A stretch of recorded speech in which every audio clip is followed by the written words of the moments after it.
नमस्कार दोस्तों, a very warm welcome to Jhalak, a series of weekly current affairs by Disha publication. I am Sara Tyagi और इस video में हम एक झलक डालेंगे पिछले हफ्ते की महत्वपूर्ण खबरों पर, जो आपके एग्जाम पॉइंट ऑफ व्यू से बहुत इंपॉर्टेंट हो जाती हैं। चाहे आप किसी भी एग्जाम को प्रिपेयर करें हो, beat UPSC, SSC, railway, banking, CDSE, NDA, AFCAT, these current affairs are going to really important for you. और अगर आपको इनका एक कोलैबोरेटेड फॉर्म चाहिए, then you can go and check out our quarterly compilation magazine. उसमें MCQ के साथ साथ हमने और भी सब्जेक्टिव पेपर्स के लिए एसेज होते हैं, प्रैक्टिस एमसीक्यूज होते हैं, and all of these compilation you will get there. ठीक है, इस वीडियो का जो पीडीएफ लिंक है वो आपको हमारे टेलीग्राम चैनल पर मिल जाएगा, और टेलीग्राम चैनल के दोनों लिंक्स हमने डिस्क्रिप्शन बॉक्स में दिए हुए हैं। ठीक है, let's start with the first segment से of the week, which is people in news. The first person who is in news is Hansraj Gangaram Ahir. He is a former union minister, और इन्होंने अब चार्ज लिया है as a chairperson of national commission for backward classes NCBC। Okay, by profession ये agriculturist हैं। महाराष्ट्र की Chandrapur constituency से काफ़ी बार ये MP रहे हैं। ठीक है, अब बढ़ते हैं अगले पर्सन की तरफ। KV Shaji. KV Shaji has been named as the chairperson of the National Bank for Agriculture and Rural Development. NABARD के चेयरपर्सन बन चुके हैं ये। इससे पहले ये नाबार्ड में डेप्यूटी मैनेजिंग डायरेक्टर MD भी रहे हैं टिल 2020। ओके, 26 साल इन्होंने अपनी लाइफ के कैनरा बैंक को भी दिए हैं। कैनरा बैंक के अंदर ही काम करते थे, एंड इससे पहले national payments corporation bank NCPI जिसे बोलते हैं, एंड केरला ग्रामीण बैंक, कंट्री का जो लार्जेस्ट रूरल बैंक है, उसमें सर्व करते थे। ठीक है, अब बढ़ते हैं अगले पर्सन की तरफ। Mina Sue Choi. Mina Sue Choi has become the Miss Earth 2022। She has recently won the pageant and she is from South Korea. ये हमें याद रखना है। और कहाँ पे हुआ था ये पेजेंट? ये हुआ था फारनाका सिटी में। ठीक है, अब अगला पर्सन देख लेते हैं। Veena Nair. Veena Nair have recently received prime minister's prize for excellence in science teaching in secondary school. STEM based entrepreneurship development में इन्होंने काफ़ी ज़्यादा काम किया है, एंड इस प्रोग्राम के चलते बहुत सारे ऐसे प्रोजेक्ट्स में ये इंगेज रही हैं जो कि UN सस्टेनेबल डेवलपमेंट गोल से रिलेटेड थे और ग्लोबल लेवल पर। That is why she has been awarded this prize for excellence. Okay, अब बढ़ते हैं ओबिचुरीज की तरफ। The first person in obituaries is Sulochana Chavan. Sulochana Chavan is a renowned Marathi Lavani singer, and she has recently passed away at the age of 92. इससे पहले इनको पद्मश्री से भी कॉन्फर किया गया है, एंड इनको क्वीन ऑफ लावनी भी बोला जाता है। ठीक है, लावनी एक तरीके का डांस होता है, उसके जो गाने होते हैं वह गाती थी, and it is associated with the folk theatre of Tamasha. ये आपको याद रखना है, बिकॉज काफ़ी बार एग्जाम में पूछा जाता है कि लावनी किससे एसोसिएटेड है। सो तमाशा एक फोक थिएटर होता है महाराष्ट्र में, उससे एसोसिएटेड है। अगला पर्सन देख लेते हैं। Dominique Lapierre, freedom of midnight author, freedom at midnight के ऑथर हैं ये Dominique Lapierre. He has passed away at the age of 91, and American writer Larry Collins के साथ इन्होंने अपनी बेस्ट सेलर बुक, जिसके 50 मिलियन कॉपीज़ बिके थे, जिसकी 6 सीरीज़ आई थी, वो लिखी थी, और उसी का नाम था फ्रीडम एट मिडनाइट। ओके, इसके साथ साथ इनको he was also authored with Padma Bhushan, India's highest civil award, in 2008। So बहुत ज़्यादा संभावना है कि ये क्वेश्चन एग्जाम में बन सकता है। ठीक है, इसके साथ साथ इन्होंने पेरिस बर्निंग, एक जेरूसलम एक किताब थी, वो भी लिखी थी लैरी कॉलिंस के साथ। ठीक है, अब बढ़ते हैं इंपॉर्टेंट डेज की तरफ। World AIDS Day, it is observed on 1st of December to commemorate awareness and unite people worldwide to fight against the global health issue of acquired immunodeficiency syndrome, AIDS। ठीक है, AIDS की full form होती है ये, and इसकी theme थी equalise इस साल की। And according to UNAIDS, the slogan is to call to action. It is to prompt us to work for proven practical needs, address inequalities and help end AIDS on the global level. Okay, and जो first world का first ads day बनाया गया था वो 1988 में अगस्त में मनाया गया था बाय जेम्स W. पन एंड थॉमस नेटर। ठीक है, बढ़ते हैं अगले डे की तरफ। International day for abolition of slavery. This is observed on December 2, and it highlights the history of slavery and why its complete abolition is necessary. Okay, UNGA, United Nations की general assembly जो है, उसने December 2, 1949 में adopt किया था United Nations convention for suppression of traffic in persons and exploitation of the prostitution of others via resolution 317. Okay, उसके बाद से ये दिन ऑब्जर्व होता है। बढ़ते हैं अगले डे की तरफ। वर्ल्ड सॉइल डे ऑब्जर्व होता है 5th of December को। It highlights the important of healthy soil. Okay, and इस बार की इसकी थीम थी सॉइल वेयर फूड बिगिंस। अब हम देखते हैं अगला दिन। 67th Mahanirvan Diwas of BR Ambedkar. India observe करती है इसको on the 6th of December and it marks as the death anniversary of doctor Bhimrao Ambedkar ji. ठीक है, अगले दिन की तरफ बढ़ते हैं। इंटरनेशनल एंटी करप्शन डे जो ऑब्जर्व होता है 9th of December को, एंड इसका मेन मोटिव यही है to spread awareness of the corruption free society. मैं जल्दी डेज कवर अप करती हूँ बिकॉज हमें यूजुअली इनकी थीम से रिलेटेड और कौन से डे पे ऑब्जर्व होता है ये याद रखना होता है। अगला दिन है human rights day observed on 10th of December। UNGA United Nations general assembly, जिसे मैं बार बार आपको कंफर्म करती हूँ इसकी full form, it is adopted the universal declaration of human rights UNDHR in 1948 and तब से ह्यूमन राइट्स डे ऑब्जर्व होता है। और इसकी जो थीम थी वो थी dignity, freedom and justice for all. ठीक है, 75th एनिवर्सरी हम इस बार इसकी अगले साल इसकी 75th एनिवर्सरी हम ऑब्जर्व करेंगे 2023 में। अब बढ़ते हैं हमारे स्पोर्ट्स सेगमेंट की तरफ। स्पोर्ट्स न्यूज़ में फर्स्ट देखते हैं विजय Hazare trophy.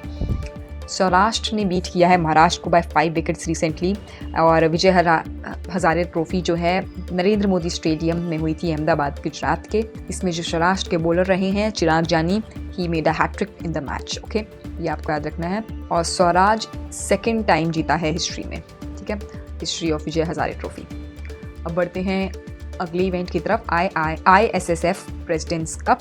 Indian shooter Rudransh Patil has clinched this International Shooting Sports Federation Presidents Cup which was held in Cairo Egypt. ठीक है, बेसिकली इन्होंने इटली को डिफीट किया है इन द 10 meters राइफल। ये आपको याद रखना है और इनका नाम याद रखना है Rudransh Patil. Okay, 2022 world weight lifting championships. Olympic silver medalist Mirabai Chanu ने रिसेंटली सिल्वर मेडल जीता है in 2022 world weight lifting championship जो कि कोलंबिया में हुई थी, and she beat Tokyo 2020 champion Hou Zhihui of China. Okay, अब बढ़ते हैं अगले इवेंट की तरफ। World athlete of the year कौन है? World athlete of the year है अमेरिकन हडलर सिडनी मैकलॉगन लेब्रोने। ठीक है, एंड स्वीडिश पोल वॉल्टर है मोंडो डुप्लांटिस।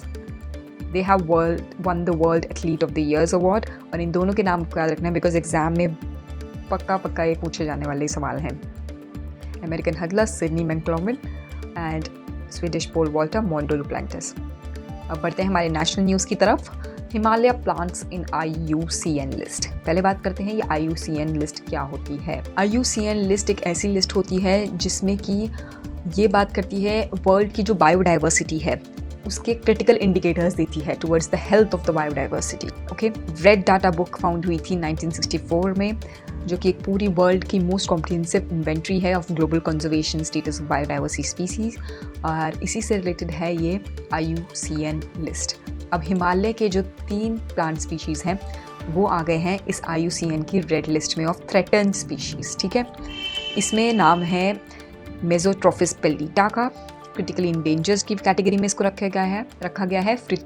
एक दूसरा नाम है फ्रिटिलोरिया सरकोजा जिसकी वल्नरेबल कैटेगरी में है, और एक है डेक्यूलोरहीजा हाथागिरिया इंडेंजर्ड स्पीशीज़ के नाम में लिस्ट में इसका नाम आया है। ठीक है, जो ये फर्स्ट वाला प्लांट है इसको पाटवा के नाम से बोला जाता है, कॉमनली नोन एज पाटवा। ये सवाल UPSC के एग्जाम्स में बन सकता है, बहुत इंपॉर्टेंट है। CDSE CAPF एग्जाम्स में पूछे जाते हैं ऐसे क्वेश्चंस, तो इसलिए प्लीज़ ध्यान से सुनिए इसे।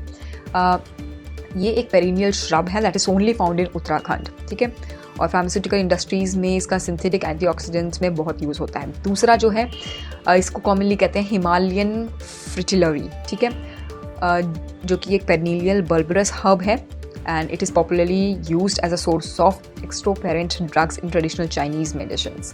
और तीसरा प्लांट जो है पेरिनियल ट्यूबरस स्पीशीज़ है इस to Hindu Kush and Himalaya ranges Afghanistan China India Nepal Pakistan के बॉर्डर में पाया जाता है, एंड ये भी इंडेंजर्ड स्पीशीज़ में आ गया है। सो इनका तीनों का नाम आपको याद रखना है, इनके जो मेडिसिनल लिस्ट है और इससे रिलेटेड जो दूसरा नाम है इनका। ठीक है, ये भी आपको याद रखना है। अब बढ़ते हैं हमारे अगले न्यूज़ की तरफ। Coal production goes up to 11.66%। हमने रिसेंटली देखा था इस साल में दैट कोल प्रोडक्शन बहुत ज़्यादा सफ़र कर रहा था आफ्टर द पैंडमिक, और लास्ट ईयर वो काफ़ी नीचे भी गिर गया था, 67.94 मिलियन टन्स था प्रोडक्शन, और इस बार ये अब 11.66% बढ़ गया है, 75 मिलियन टन्स हो गया है, which is slightly a better news for India. Okay, अगली न्यूज़ देख लेते हैं। India's largest jet terminal Kerala ने अनाउंस किया है। केरला के चीफ मिनिस्टर पिनारी विजयन जी हैं, उन्होंने अनाउंस किया दैट कंट्री का first chartered gateway and business jet terminal Cochin International Airport पे बनाया जा रहा है, and it is the 4th airport in the country to operate a private jet terminal. ठीक है, कहाँ पे है? कोचीन एयरपोर्ट पे, ये आपको याद रखना है। और इससे क्या होगा? टूरिज्म बूस्ट होगा as well as meetings, initiatives and conference exhibition sector में काफ़ी ज़्यादा फ़ायदा होगा। अब बढ़ते हैं अगली न्यूज़ की तरफ। जिंदूजा 1 क्या है? Researchers from IIT Madras have developed this system called Zinduza 1। कभी कभी एग्जाम में इस तरीके से पूछ लिया जाता है कि ये कहाँ के रिसर्चर्स ने कौन से इंस्टीट्यूट ने डेवलप किया है। सो ये डेवलप किया है IIT मद्रास ने। ठीक है, और इसका नाम है Zinduza 1 and it is capable of generating electricity using energy from sea waves. Okay, and Zinduza is an ocean wave energy converter and it is currently capable of producing 100 watts of electricity energy from sea waves। ये आपको याद रखना है। Okay, और IIT Madras ने बनाया है ये। अब बढ़ते हैं अगली न्यूज़ की तरफ। फॉर्मेशन ऑफ डिपार्टमेंट फॉर दिव्यांग। The state government of Maharashtra ने रिसेंटली अनाउंस किया है दैट ये डिफरेंटली एबल्ड के लिए डिपार्टमेंट बनाएंगे, जिसे डिपार्टमेंट ऑफ दिव्यांग नाम दिया जाएगा। और ये ऑब्जर्व हुआ था international day of disabled person, जो कि 5 दिसंबर को ऑब्जर्व होता है। ठीक है, basically this is to promote and serve physically and mentally disabled people in the state and both by educating them educationally and professionally. अगली न्यूज़ की तरफ बढ़ते हैं। India's first carbon neutral farm. Kerala के चीफ मिनिस्टर ने again declare किया है that seed farm basically a seed farm located in Aluva and the first carbon neutral farm India को कंट्री को डेडिकेट किया है। ठीक है, इससे क्या होगा? The total amount of carbon emission from this farm located in Thuruthu in Uluwa is basically 43 tons as compared to the emission rate which is 170 ton। इसलिए इसको नाम दिया गया है first carbon neutral seed farm of the country. Okay, अब बढ़ते हैं हमारे इंटरनेशनल न्यूज़ की तरफ। UNSC presidency. इंडिया ने यूएन सिक्योरिटी काउंसिल की प्रेसिडेंसी एज्यूम कर ली है for the month of December and it is the second time in 2 years tenure that India has been elected as a member of UN Security Council। और हमने presidency assume की है for the council, और इससे पहले अगस्त 2021 में की थी हमने। ठीक है, ये हमें याद रखना है because exam point of view से बहुत ज़्यादा इंपॉर्टेंट हो जाता है। एंड हमारा फोकस जो है वो यही रहता है, reform multilateral and counter terrorism, and will be chair by external affairs minister S Jaishankar. Okay, अब बढ़ते हैं अगले न्यूज़ की तरफ। Japan, UK and Italy to develop 6th generation aircraft। Japan has recently announced that it will jointly develop a new next generation fighter jet with the United Kingdom and Italy, and it will expand its defense cooperation beyond the traditional ally and the United States। Okay, so ये जो deal होने वाली है, it will be a greater support in countering China's growing assertiveness, allowing the Great Britain bigger presence in the Indo-Pacific region। Okay, अगली news की तरफ बढ़ते हैं। World Bank increases India's GDP forecast. World Bank ने recently forecast किया है the current fiscal year for the October estimates for be 6.5% to 6.9% GDP for India। Okay, and we see the global recession is here। Amongst the global recession we understand that last year से बहुत ज़्यादा कम है, but this is what the World Bank has predicted and it is more इसके different reasons हैं, जैसे tightening global monetary policy cycle हो गई, slowing global economic growth हो गई, high price of commodities हो गई हैं। so इन सभी को ध्यान में रखते हुए ये GDP अनाउंस की गई है। ठीक है, बढ़ते हैं अगली न्यूज़ की तरफ। Record high debt for sub Saharan countries. According to the international debt report by the World Bank, debt of low and middle income countries in sub-Saharan Africa surged to record high of $789 billion in 2021। ये इस तरीके की जो reports होती हैं, rankings होती हैं, ये आपके सब्जेक्टिव एग्जाम्स में काफ़ी काम आती है, इसलिए मैंने कवर अप की है। ठीक है, रिपोर्ट्स एंड रैंकिंग्स की तरफ बढ़ते हुए फर्स्ट रिपोर्ट हम देखते हैं world cost of living 2022। World cost of living की रिपोर्ट कहती है which was released by London based economics intelligence unit EIU जिसे कहते हैं। It compares 200 goods and services in 172 countries across the globe and ये बात करती है कैसे मॉस्को एंड सेंट पीटर्सबर्ग की और रशिया की जो मोस्ट पॉपुलर सिटीज़ हुआ करती थी उसमें ड्रास्टिक चेंज आया है, जो अब 72nd से 37 पोजीशन पे आ गई है। New York and Singapore have become the high income strong according to the US dollar, और Tel Aviv stood at the top rank in 2021 has fell to 3rd position and Los Angeles and Hong Kong tied to 4th position। Okay, अब बढ़ते हैं अगली report की तरफ which is Art and Capital's Passport Index 2022। ये बताता है index that world का स्ट्रॉन्गेस्ट और वीकेस्ट पासपोर्ट कौन सा है। इसके अकॉर्डिंग अगर हम बात करें तो according to 193 UN member states and 6 territories several different criterias are there, but according to that UAE का जो passport है that is considered to be the strongest passport among 180 countries, ठीक है, and 6 territories, and holders of this passport can travel visa free or visa on arrival, and 9 out of 10 most powerful passports are issued by European countries: Germany, Sweden, Finland, Luxembourg, Spain, France, okay. And जो weakest passport की countries हैं उनमें आता है Afghanistan, Syria, Iraq and Pakistan, okay, ये भी आपको याद रखना है। और इंडिया की जो पोजीशन है वो है 89th the world strongest passports list. So that is all for the week. I hope you're enjoying the series, and if you are, please do like, share and subscribe our channel.